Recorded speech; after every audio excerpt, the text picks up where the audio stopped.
for? Why did you start with that? I convened a discussion around the value of protecting cultural space in April of 2018. One of our participants on our panel is a man named Ajay Puri, who has worked on the Punjab market and various other things. And I was really inspired to a lot of deep thought around that question. Sorry, it's kind of an emotional question for me, is like, who is this city for? Who are we welcoming here? Who are we creating an infrastructure for? There's competing priorities in all sectors, but at the end of the day, what do we want our city to look like? Who do we want to be here? And increasingly, we're polarizing the haves and the have-nots, and we know that's something that's happening, particularly as our industrial lands disappear, and particularly as our lower-cost housing disappear. Who do we want to rub elbows with? Who do we want to be our neighbors at the end of the day? How long have you lived in Vancouver? 15 years. Okay.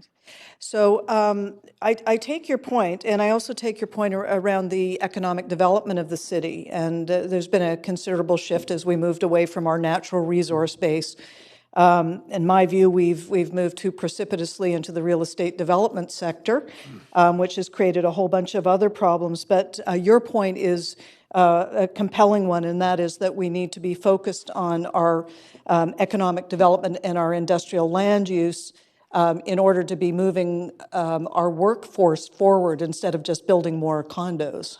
Absolutely. Give people opportunities to participate economically, and ones with barriers to entry. It's easy to say, I might not be able to live here anymore because I own my house and, there are tax burdens, et cetera. But there are folks who are hanging by fingernails on the edge, and they're occupying our parks, and they're living in vehicles, and finding welcoming ways and ways to get them back into a place where they can feel like they're contributing, but also be able to be among us.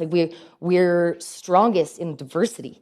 We don't just want one echelon of people to exist in the city. So as far as the budget goes, though, with your perspective, it's okay to be saying no. There are things that we can say no to and still feel that we're meeting our service requirements as a city.